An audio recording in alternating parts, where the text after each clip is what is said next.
Harleen Baga with Psychotherapy, Soul Therapy with Harleen Baga. And today we're going to be talking about a very, very interesting topic, something that we've been talking on social media.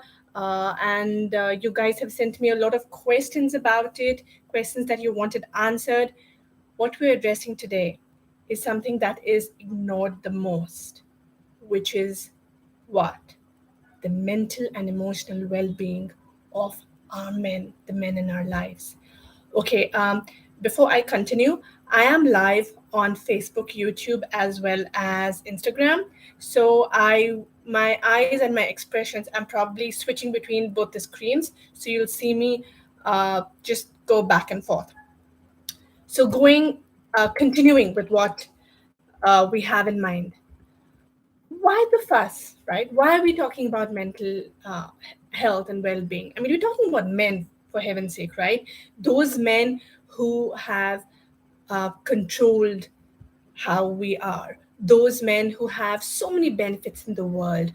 We're talking about the same men against whom women have fought for their own right, fought to be considered equal.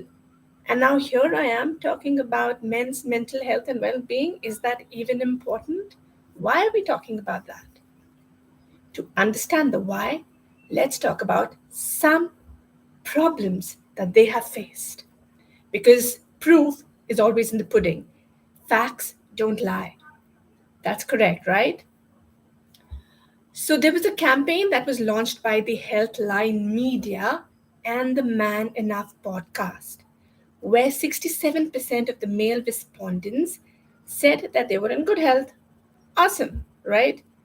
But then, of the 33% that were not in good health, 87% of them said, oh, you know what? I want to take control of my life. I want to get better. Good so far? So you have people who think they are great, they're doing well, and you have others who are not doing well, who said, oh, you know what, I'm not doing that good, but I don't mind getting better. Why is this important? Because the motivation for which they wanted to get better is physical validation. What I mean by that is they wanted to get better to feel stronger, to feel good about how they look. Their motivation to get better, to invest in their health, is to maintain control.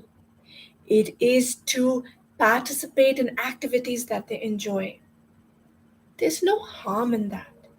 But the reason why this is important is for us to understand how the belief system in the men has developed, how it is, and how that belief system really trickles down and affects each one of us.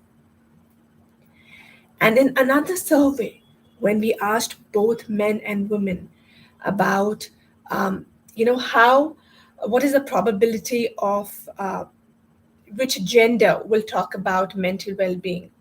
Obviously, the one that we know, women said and agreed that it is the women who are more eager and open to talk about mental well-being. So why don't men want to talk about it? Another survey said that 31% of the men around us think that mental health is a private topic, which means that they only want to talk about it behind closed doors. They only want to talk about in an intimate environment. 35% felt that they really didn't have much information about it to engage in a conversation. And the remaining people in the survey felt that they were too afraid of being judged.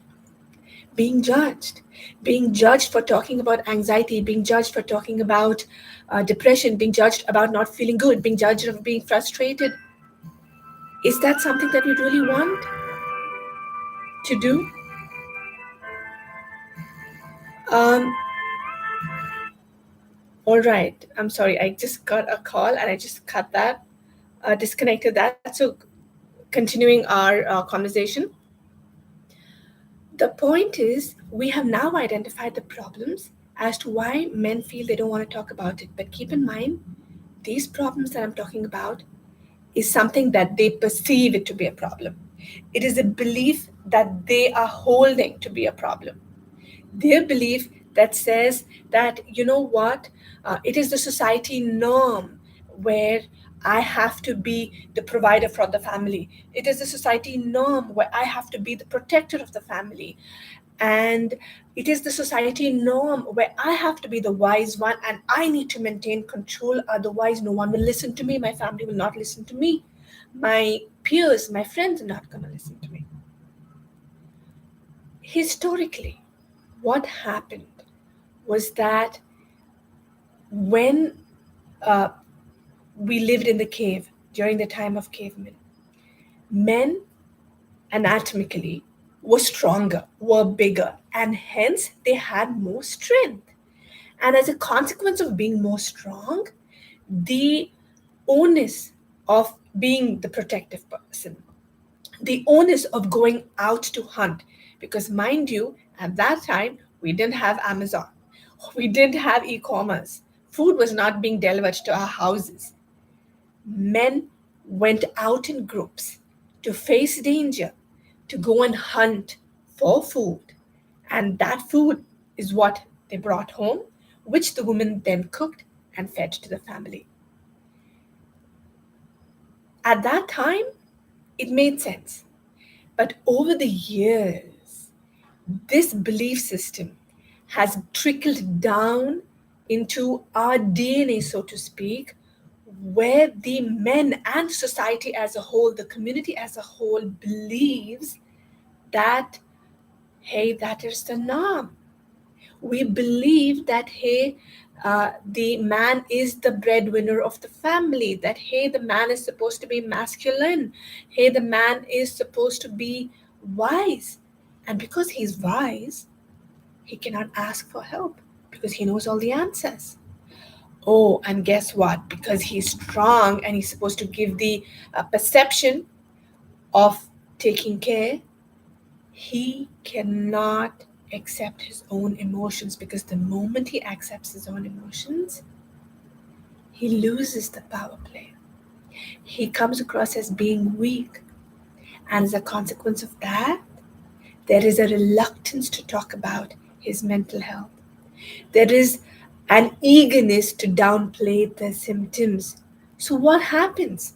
Let's say we ignore the men, we continue with how things are going on, and we allow men to be men, we allow men to pretend that they are fine, we allow men to pretend that they're in control and everything is hunky dory. You know what's going the path that's going to lead down? Depression, anxiety disorders, and even some amount of PTSD. So, women are more likely to get depressed, but the irony is the number of deaths because of depression is higher in men. And the only reason why there are more men today that die of depression or suicide is because of their restricting beliefs that we spoke about a few minutes ago. It's because of their belief system, their perception, where they have cornered themselves into thinking that, hey, I cannot talk about my well being, that, hey, I cannot talk about uh, feeling better. It is this belief system that leads them to a path where they are depressed, where they get anxious, where they get uh, anxiety disorders or even become suicidal. And that's not acceptable. How do we change that? We change that simply by looking for those warning signs. What can you, me, and everyone around us do? Okay, I'm coming back again. What can we do? What are the signs that we can look out for that tells us that, hey, the people around us, our loved ones, are actually in trouble? The signs that we can look out for are aggressiveness, anger, irritability, difficulty focusing, when you feel an emptiness, when you feel that you cannot concentrate, when you're feeling restless and on edge, and you end up participating in risky activities, there's a sense of hopelessness, there's a sense of wanting to be taken care of. That when there is a sense of, okay, I am unfortunately getting called again and again, again and again, again and again. And I am sorry. Okay, I gotta take this actually.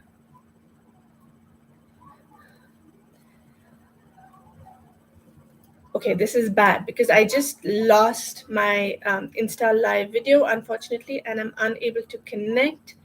I hope folks on Facebook and YouTube are fine. I am very, very sorry for that, but I was getting an urgent call that I could not have, I needed to get back to. Okay, moving on. It was one of my clients actually from US who needed me. Um, I am gonna I'm gonna go live again. I'm sorry, very very sorry, folks. Just going live once again on my Insta feed. Okay, sorry about that. Looks like I lost connection for a bit because I was getting called again and again by one of my clients in US because this timing is when the timing works for them. Moving on, we were talking about what are the signs? What do we watch? How do we know that men are in trouble?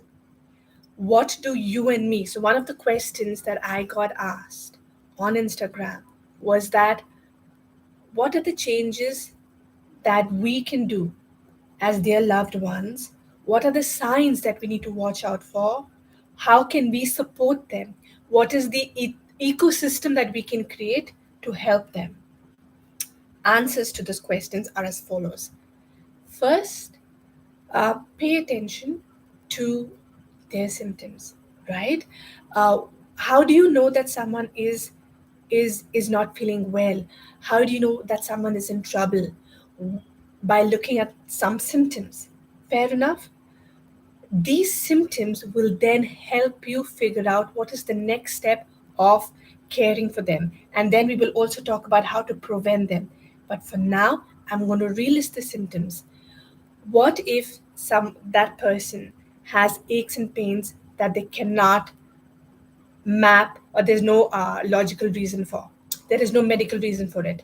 When there's a high consumption of alcohol, when there is inappropriate use of drugs, when they are thinking in a way that is not normal for them, when they're behaving in a way that is abnormal to their natural behavior, when there is irritation and frustration, when there are behavioral changes where they are unable to concentrate and they are restless, they're on the edge, or they're getting upset all the time. The list goes on, and I will go ahead and share the list later on. But let's move on to, hey, how do we prevent it? How can we care for them? Prevention is very simple, right? When you are in a situation, uh, when you are in a situation that is troubling you, when you are in a situation where, so when I talk about situations, let's talk about, hey, what are the situations where you can have an imbalance of hormones? What are the situations when you can get stressed? What are the situations when your mental and emotional state can get disturbed? Some situations include there's a breakup, there is a marital feud, there is your employment is at risk, or you are financially not stable. There is some lifestyle change that is happening that is overwhelming you. There is some issue in the family. There is a problem that the family is undergoing. there is an health issue that you're undergoing, any of these issues, right, can lead you down a path of overwhelm. And when you are overwhelmed, typically the way the body reacts is to feel anxious. And when we feel anxious, the next step to that is feeling stressed. And when we are feeling stressed, it leads down the path of us becoming depressed. So, how do you prevent it? When you know your situation is rugged, when you know your situation is tense, when you know your situation is worrisome, please communicate, especially during stressful periods. It is very, very important. Learn to manage your stress through mindfulness, through meditation, and through other methods. Practice positive lifestyle choices. That is so important. What do I mean by lifestyle choices? What does that even mean? It means eating well, it means sleeping enough, it means exercising and staying active. Because when we do all of those, the good hormones in us are released and it balances our endocrine system, which means that it combats your cortisols. Why are we stressed? Because of a high cortisol level. How do we combat and balance that? By releasing your good peptides and good hormones. And how do you release good peptides and good hormones? By having a balanced lifestyle, which is what? Again, exercising, eating well, resting, and yes, communicating, having an active social life. Because when we socialize with people, there's a good amount of oxytocin and other great hormones that are released. Hi, someone at Aurora Musing says, hi there. Thank you for joining in. So, moving on, how do we help? So, when we see that someone has a symptom, when we see that someone is disturbed, what can we do? Please talk to them. Please be there for them. And when you see that they are resistant to seek help, and if you are their family or their loved one, go ahead, take an appointment for them. Take them to the doctor. Ignoring your loved ones when they are down is the worst thing that you can do for them. That is not something that you want to be doing. So, what is the treatment, right? What is the treatment when we become depressed, when we are anxious, or especially when we are disturbed? Very simple. According to an article that was published in the medical news today, there are three or four things that you can be doing. The first thing that you can do is psychotherapy, right? Psychotherapy is what? It is the usage of psychology and therapy to build and alter your attitudes and behaviors. Why are we talking about attitudes and behaviors? If you remember what I spoke about just 10 minutes ago, it was how men corner themselves into believing and creating those restricting beliefs that I need to be strong. I cannot show that I am weak. If I talk about my emotions, it means that I will lose control of my family. It means that people at work will not respect me. It means that I cannot be a good leader, and so on and so forth. So, psychotherapy is that process that actually alters your thought process. And that is very important. The next thing you can do as part of treatment is lifestyle changes, something that we already spoke about, to make sure that all the good hormones are being released. Peer support. I again spoke about that some time back. Have a good social life, have good peer support. People who love you, people who are willing to take care of you, people who are willing to listen to you are rare. And when you find such people, please hold on to them and share with them as much as you can. And medication, of course, when there is an issue and there is an underlying condition, uh, the psychiatrist will advise you some medication, but typically doctors will recommend that you use medication in combination with psychotherapy. All right.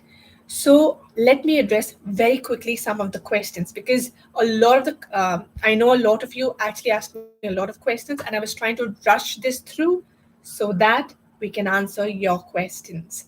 right? Question number one, and you have to tell me an answer if this is right or wrong. Do you think men are good at showing emotions? Can you answer yes or no? Do you think men are good at showing emotions? Yes or no? Uh, are men good at showing emotions? Because a lot of the people told me and asked the question that why don't men show as many emotions? They say that men hide their feelings a lot. Why aren't they open as women? Yes, Aurora, amusing. Thank you so much. The answer is no. Most of the men don't show their emotions. And why is that? It's because of this belief system that we spoke about. This belief system that, hey, if they show their vulnerable side, if they open up and talk about their emotions, they will be judged. And when they are going to be judged, they will lose opportunity, they will lose their career, they will lose financial growth. How do we change the narrative? How do we help them change? First thing, let's take the identity crisis out of the men. A lot of the people today, especially the men, because unfortunately the onus of being the breadwinner is on them in the traditional families. The saddest part is, okay, hey, hi, Madhumita. Thank you for letting me know. I appreciate you writing in and giving me that update. Thank you. All right, so we were talking about identity crisis. Very often, people in the corporate ladder, and very often, especially men, believe that who I am, which is my self worth, which is my identity, is the consequence of what I do and how well I do. Think about that for a minute, okay? Which means that, hey, if I'm a teacher or if I'm a software professional, my identity is that I'm a teacher. And how do I realize I'm a good teacher? Obviously, it's based on how well I do it. But the saddest part is if you find fulfillment in what you are doing instead of who you are, when you're unable to do it anymore, what is your identity going to be? So basically, you are saying that your identity is connected with your job, it is connected with your career, it is connected with some task that you're doing. And when your identity is latched onto an activity or to something that you're doing, your mind is not going to give you permission to let go. And when your mind is not going to give you permission to let go, when you have emotional and mental disturbances, how will you cope? What you have at that point is called cognitive dissonance. Because your heart wants solutions, but your mind is not going to allow you to take that solution because your identity, your self worth is attached to what you're doing. And this is a deep hole that 85% of the men suffer from. Our dads become the job that they're doing, our husbands become the job that they're doing. And we as parents put the label of whatever the student is doing, our children are doing to be who they are. So, for instance, right, if let's say my child is doing gymnastics, and if I put the label of, hey, you're a gymnast, and that is how you're supposed to be on her, what happens the day she stops being a gymnast? Does her self worth disappear? Is that all she is, a gymnast? Or if someone is an IT professional, someone is a manager, someone is an architect, someone is a cook, is that all they are, is my question. No, right? And that is where we are going wrong as a society and as a community. Unless and until we don't change the perspective, this identity crisis that we are facing is going to perpetually bring us down all the time. What is the solution? What if we change my self-worth to what I do in from into who I am? What does that mean?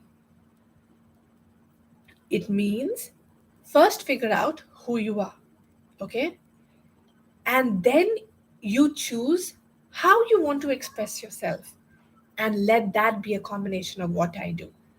Confusing, I know. Let me give you an example. Let's say who I am. Let's say if I say I'm a person, I'm going to take an example of myself just to give you a perspective.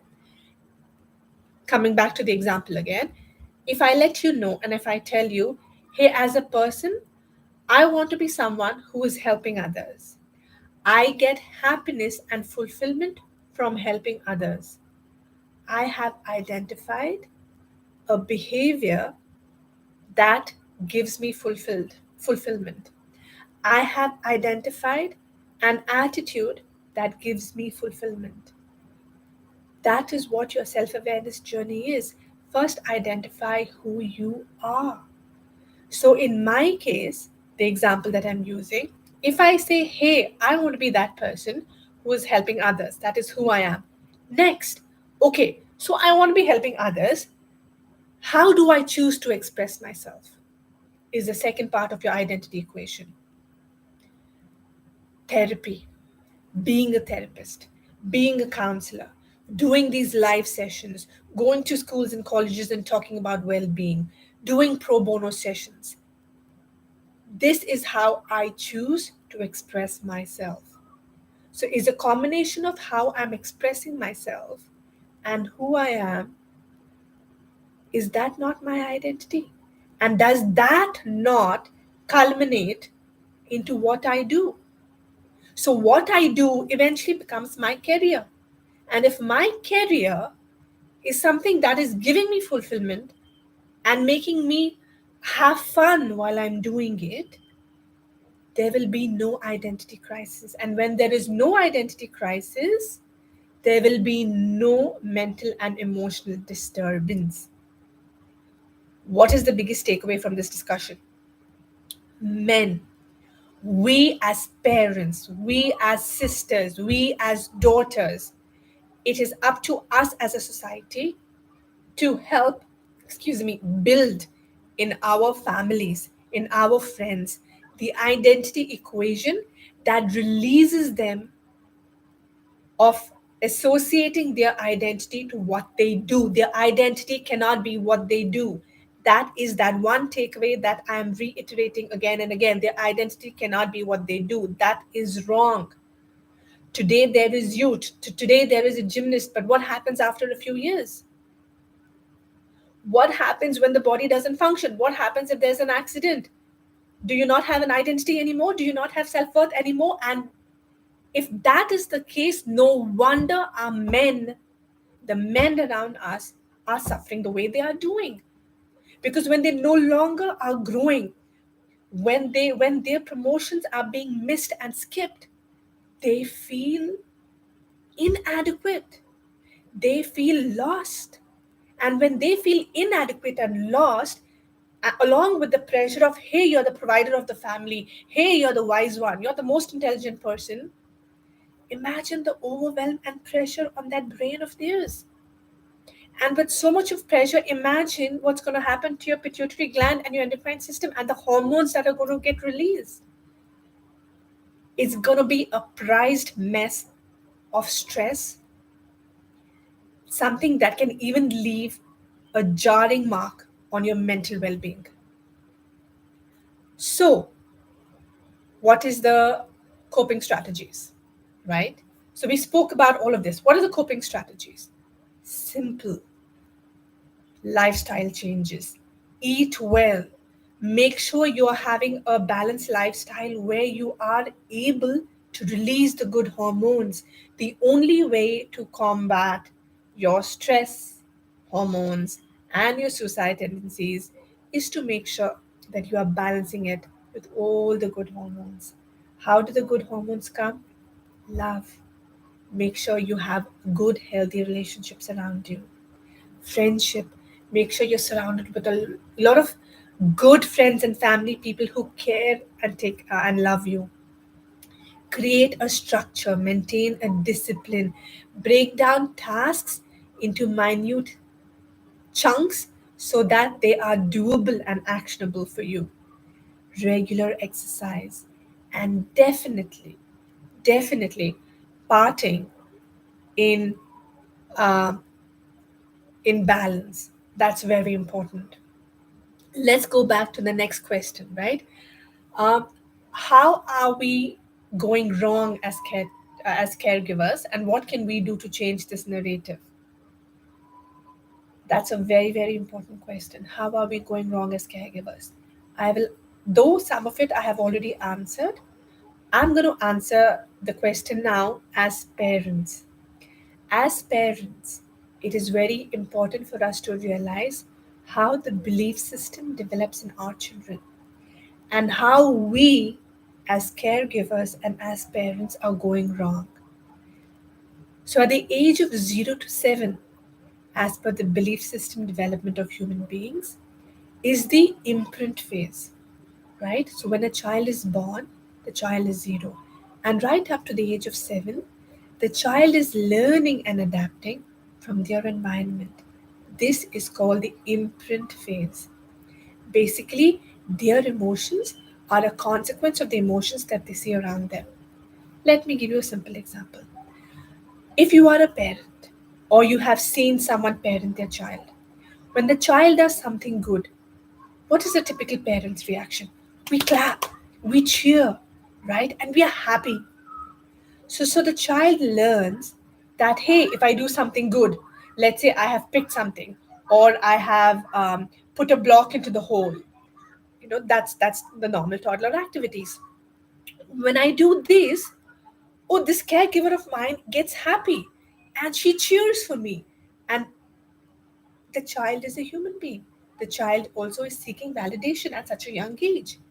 So the message and the belief that is being introduced to the infant is, hey, if I do this, it is good. The opposite is also true. When the child does something bad, let's say dropping food, spitting food, what do? We get angry. We admonish the child. And the message goes to the brain, into the learning system, that, oh, okay, I shouldn't be doing that. When I do that, my mom is upset. So the belief system now that has gone into the toddler is action A results in laughter and happiness, action B results in anger. The mistake that we make as parents and as caregivers is when we allow for this validation to become who they are, when they become attention seekers, because as parents, we overdid the validation. And that becomes the foundation of their belief system. That makes for today's adults that are sometimes seeking validation because of a low self esteem and low self confidence. From the age of 8 to 13 is the model phase, right? Where they are modeling after people. Maybe a coach, a teacher that they admire. Maybe it is a parent that they are fond of. Maybe it is a celebrity that they admire for whatever they do. Maybe it is a singer, maybe it is an artist. This phase is the phase when your child is trying out different clothes and trying to see who I am. Am I this personality who is, who is dark? Am I this personality who loves color? Am I this personality who loves grays? Our belief system, who we become, unfortunately, is a consequence of our environment when how we grew up. So today, as parents, how you imprint and help your child model is the kind of adults that they will become. Have no mistake. You are, in a way, responsible for their well being.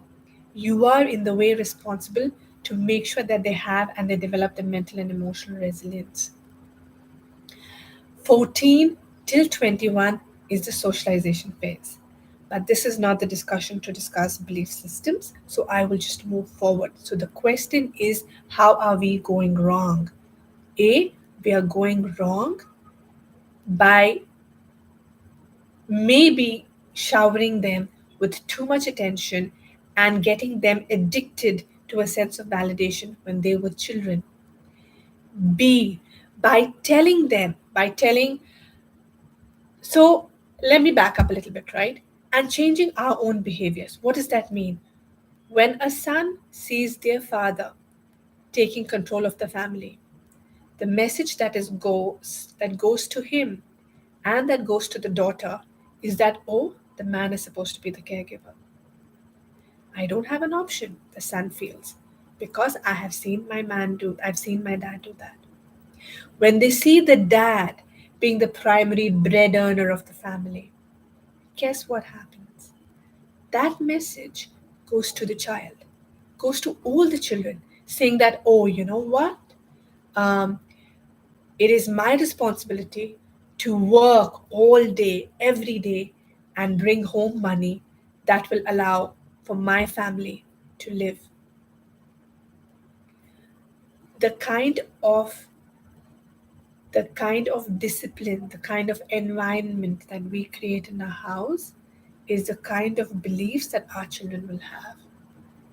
And if we cannot create a balanced environment at home, how can you expect them to be balanced adults when they grow older? So, how can you change the narrative? By first changing yourself. First, making sure that each of your households is balanced, where the man, the dad, the brother, the other menfolk in the house are seen helping and doing household chores, where they see their mother, the woman in the family, also participating and bringing home money. It is very important for the well-being of both the man and woman to see men and women in balanced roles. Because while I'm talking about, hey, the man being forced to be the bread earner, the man being forced to be the protector, in the same fashion, the woman is forced to be the caretaker. You can't expect Dhoni to become Virat Kohli, correct? In the same way, if let's say there is a man who has a more sensitive side and an emotional side, and he is happy staying at home looking after the children, can he do that? Will the community and the society allow him to do that without being judged, without being labeled, without being criticized? That is where we are going wrong as a society. Similarly, the woman. What if the woman is smart and intelligent and and taking care of the house is not something that she wants to do, but taking decisions, being quick on her feet, uh, you know, she can do well in the corporate ladder.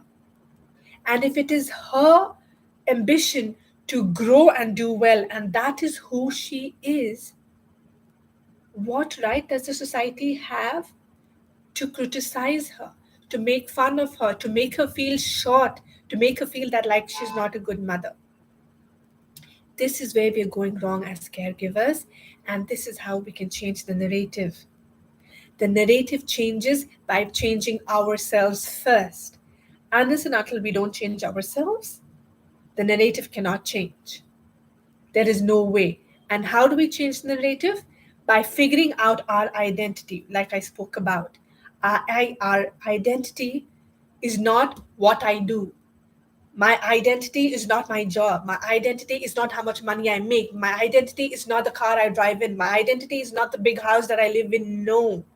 My identity is who I am and how I wish to express myself. Because when I have identified who I am and how I wish to express myself, the combination is what I do. And that what I do is automatically my identity. But it is the identity that gives you fulfillment. Make sense? Now The next question I had was a lot from a lot of guys themselves, right? One was, hey, how do I address the issues without it affecting my image at work? How do I keep working even if it makes me unhappy? So let's answer those questions. First, why do you feel, dear man, that you don't have an option? Why have you cornered yourself into this dark corner where you feel that there are no options? What are you unhappy about? First of all, let's identify that. Are you unhappy with the notion of working? Because if you are, then maybe it is something else that you're seeking. Maybe you're a person who's more maternal. Maybe you're a person who loves to take care of children. Maybe you're a person who's more creative and doesn't enjoy going to a corporate environment. It's not that you don't want to work. The problem is your thoughts and your emotions are misaligned. And that is what self awareness journey is all about. And that is what mental and emotional resilience and well being is all about. When do we have a problem? We have a problem when our thoughts and our emotions are mismatched. What does that mean? My thoughts tell me, my belief system tells me, I am supposed to be the caregiver. My belief system tells me, I cannot take a break. My belief system tells me, I need to show up to work day in and day out and save for my children's education, my children's matrimony, and my old age. And when I have put so many different pressures and responsibilities on my head, how do you think I'm going to survive? That is the person that I want to become because that is my belief system. But then what about the heart? What if that is not who I am? Who I am is really this creative person who doesn't want the pressure, who wants to be left alone so that he can create magic. What if that is who you are? So, with that kind of pressure and the need to be free, to be happy, do you think you can ever be happy? Do you think that you can ever find satisfaction and happiness in what you're doing? So, the way I would answer that question is please figure out who you are and what makes you happy. Please figure out uh, how much of the belief system that you want to follow, because the amount of belief system that you want to follow will result in the kind of actions that you will do. Second, how do I address the issues without it affecting my image at work? Your image, again, right? Going back to the identity equation. Your perspective, my friend, is that, hey, my image is that I'm this strong person. My image is I'm this high performer, and I cannot deter from that path. My image is that I'm the sincere person. My image is that I have to keep on working. Who is making that image? Who is telling you that image? You yourself. That creation of that image is in your head. The creation of limiting beliefs is in your head. The creation of restriction and boundaries that, hey, this is what I have to be, is again in your head.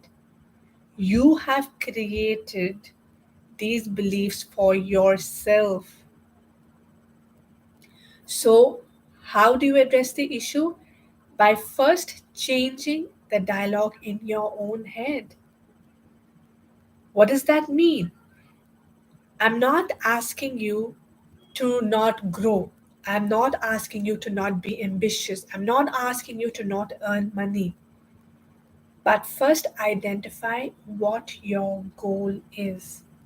If your goal is to be top of the food chain, if your goal is, hey, I need to earn an XYZ amount so that I can send my children to college, or I need to earn XYZ plus an AB amount so that my old age is taken care of, my retirement is taken care of.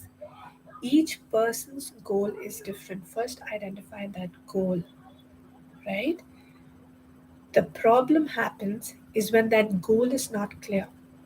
If your goal is to get promoted, if your goal is to reach a certain level in 3 years or 4 years, if your goal is to become rich in 2 or 3 years, then you have to realize what is the opportunity cost. The opportunity cost is something that all of you, dear men, know about.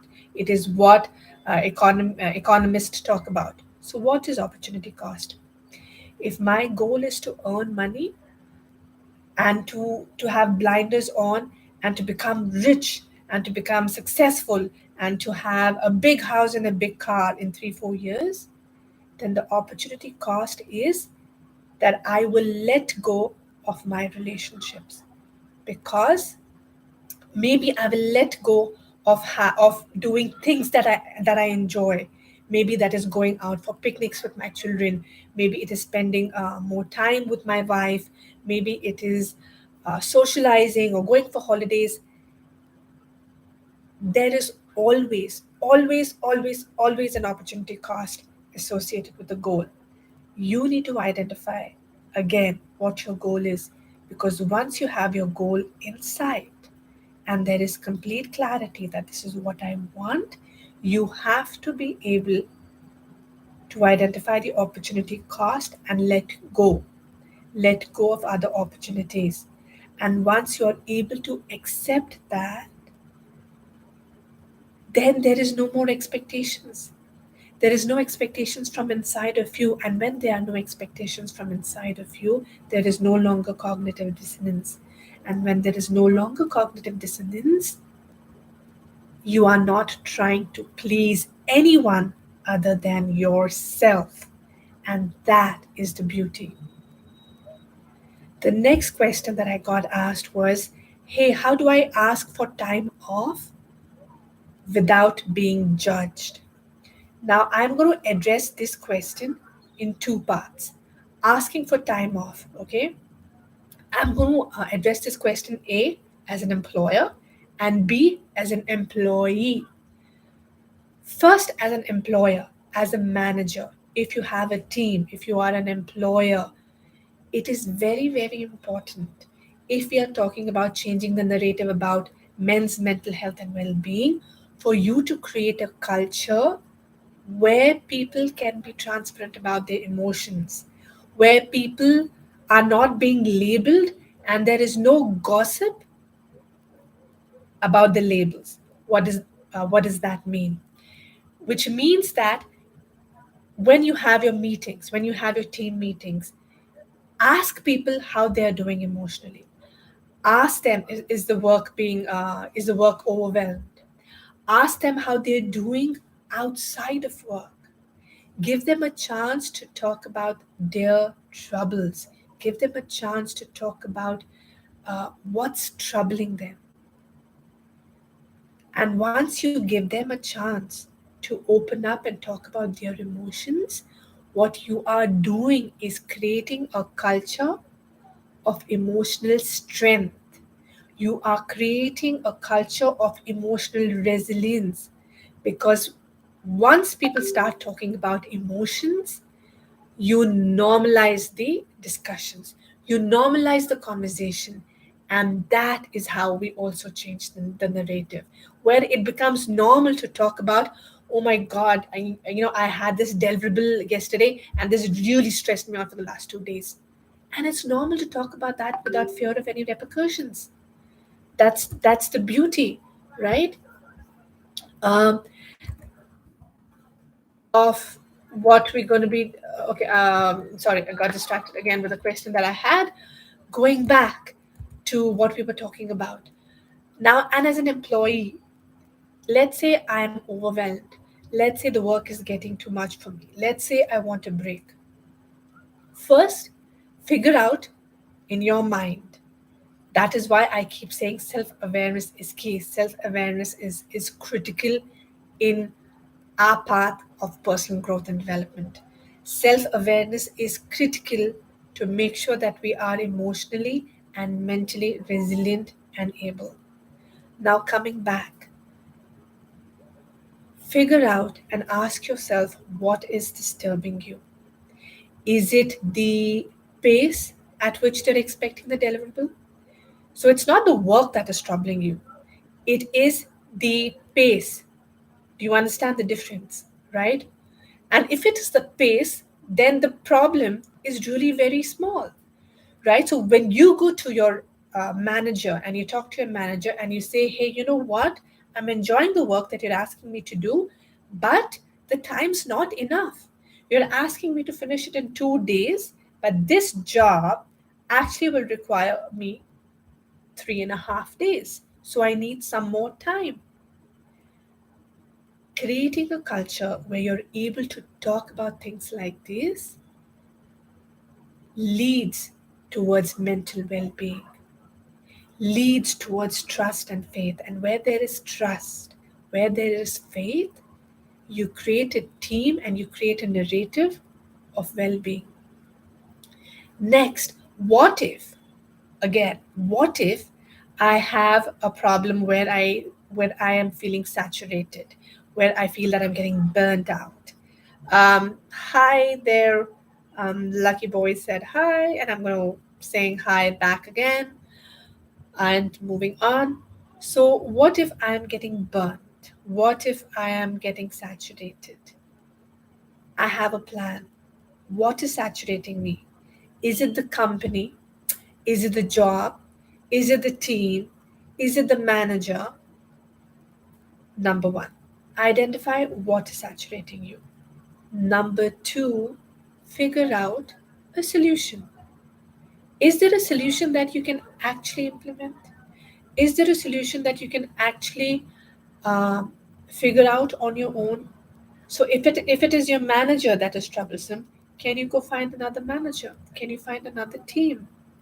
Can you find another? And if it is the company and the company culture that is problematic, can you look for a job in some other company? Mental well-being doesn't have to be destructive. It doesn't have to be overwhelming. It is all about finding out what works for you, what is lacking for you. And once you figure out what is lacking for you, you will identify how to fix it, right? And always keep in mind the opportunity cost. If if coming back, if my intention is to earn a lot of money, if my intention is to be a part of a big name brand and work for a big name brand company, the opportunity cost will mean that I will be stressed. The opportunity cost will mean that I am working faster because it is my goal to be associated with that company. It is my goal to earn that much of a salary. It is my goal and my intention to provide for my family. And if that is your goal, then it should be your expectation that there will be some amount of stress. There should be a coping strategy and a plan on how you will address that stress. And how will you address that stress? We spoke about the prevention and care, lifestyle choices. Make sure that you are implementing mindfulness. Make sure that uh, you are meditating. Make sure that you're doing things and you're surrounding yourself with people that give you energy and strength. But don't do the biggest mistake of expecting to have a fantastic work life balance when your goal is something else. The mistake we make is we feel that we can get it all. You can get it all, but you can't get it all in the same capacity. If relationships and emotions are more important for you, then that is your primary goal. And around that, figure out your secondary goals. If money and success and work is your primary goal, emotional well being is your secondary goal. Figure out a plan, figure out a path that works for you accordingly. I hope that made sense, right? Um, Appearing weak is the next question. Appearing weak is not an option, so how do I talk about my emotions even if I want to? I addressed that already. First, identify what is troubling you, how it is troubling you, and then see if you can identify a solution. And once you have identified a solution and you need help and resources, go ahead and talk to whoever that person is without fear of rebuttal. Being honest is a good thing, right? And let me give you a different perspective right now. Let's say uh, uh, my goal is to earn well. I'm happy in a job. I have a lot of money. I'm the provider. I'm the protector. I'm doing my alpha responsibilities. Awesome, right? But then, unknowing to me, my emotional uh, state of my mind and my body got hit. And I'm in a very vulnerable state right now. The I here is a man. That could be you, or anyone who's going to be listening the recorded version later on. Unknowing to you, if your emotional status and your emotional well being is triggered, it is agitated, then your body, my friend, is giving you a sign to slow down. You can continue running at 100 miles an hour. You can continue running thinking, oh, but I've not met my goal. I have to be earning so and so amount, or I have to be successful. But if your body is not supporting you, if your emotions are not supporting you, it is time to slow down and accept that. The mistake we do is we accept that, but we label that as failure.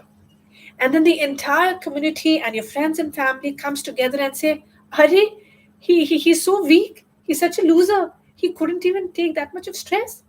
I mean, he couldn't even do that, really. Don't let the community, your friends, your family, or anyone else dictate your stress levels and your stamina. Your stamina is your own. Yes, it can be built. Yes, it can be increased. Yes, there are ways and strategies of doing that, and that is why therapy comes into play. But until you do that, do not get fooled into doing what you're doing, because that will lead to clinical conditions of acute depression, which can then also lead to suicide. Because you, my friend, are going to be alone in that journey. Don't get on a journey where you will find yourself alone. You have to think, when you plan your life, you have to think of the entire path.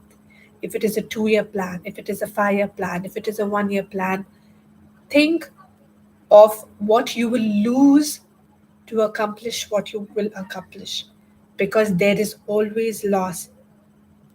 No success comes without paying dues. So you have to understand what dues you are going to pay. You have to be willing to accept it. And again, uh, when you have a goal in mind, come prepared if you can. If you feel even during the course that there is mental and emotional disturbance, start work on your mind, body, and spirit immediately. Go find a good therapist. Get started on mindfulness. Get started on understanding yourself. Get started on stress management. Because if stress is left, it's going to blow up like a volcano. And if it blows up like a volcano, it's going to eat you up. And there is no doubt about that. Um, and with that, I think we are more or less at the end, and it was on time. I planned for an hour, and we actually got done in an hour. So, great timing.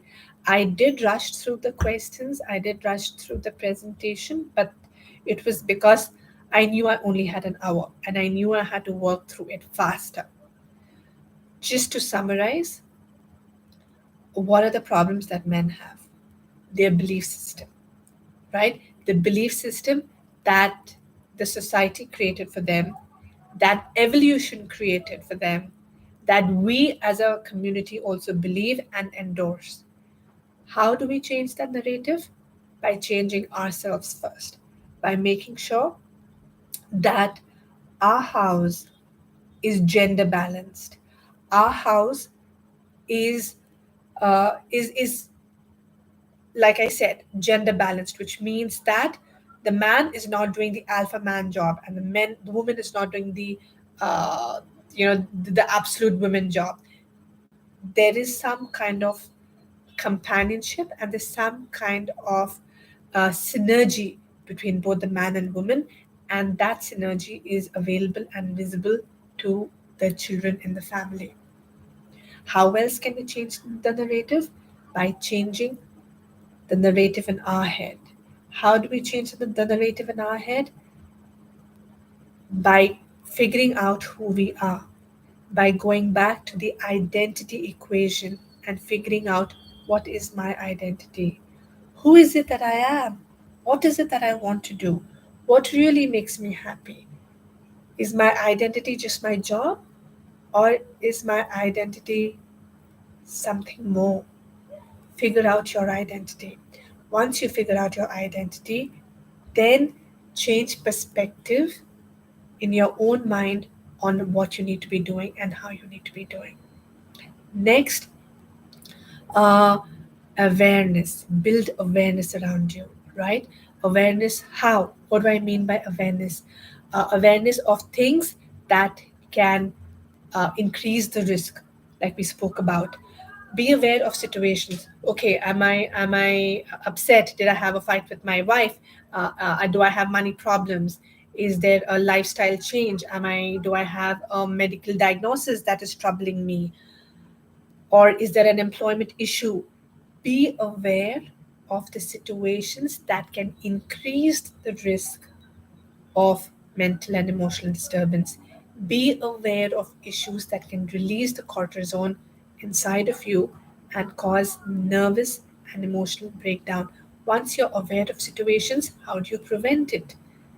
We prevent by surrounding ourselves with people that we can talk to, by surrounding ourselves with people that we understand, by most importantly, resetting our own expectations, like we spoke about. Identify what my goal is, and then identify what my opportunity cost is. In layman terms, identify what is it that I want to achieve, and identify what is it that I want to let go of and sacrifice in order to achieve.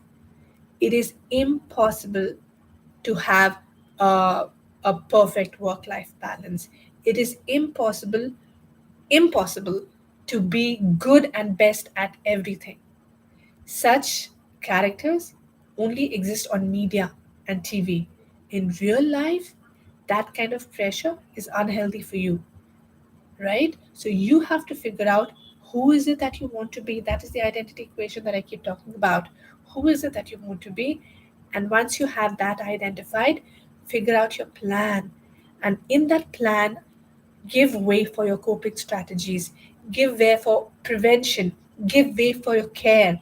And once you have written all of that down, it will help you build a path that is emotionally and mentally stable for you.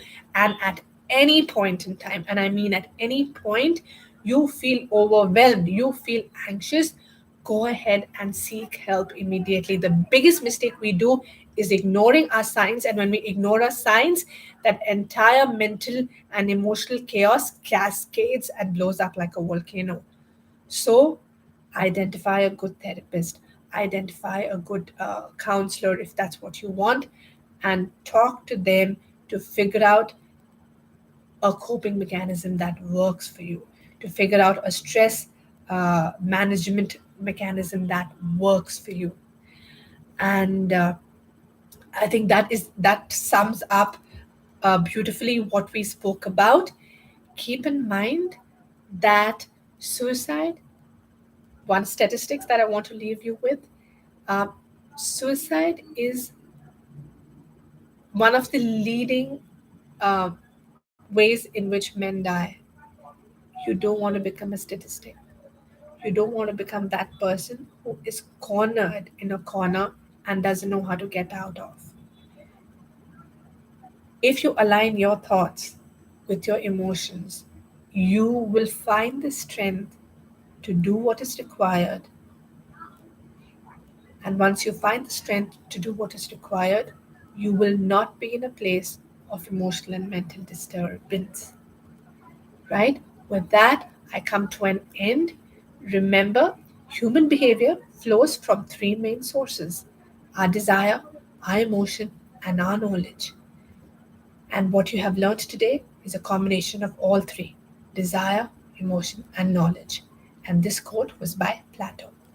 See you next time. If you have any questions that you want further, if there is anything that you would want to follow up with, go ahead and write it in the comment section, and I will answer them uh, in the comment section, or I will go ahead and DM it to you when I get a chance. Thank you for staying. Uh, Thank you. Sorry, I think this switching between different screens is a little confusing, to be honest. And I think I need to get better and just use StreamYard next time. Okay, bye guys. Thank you so much.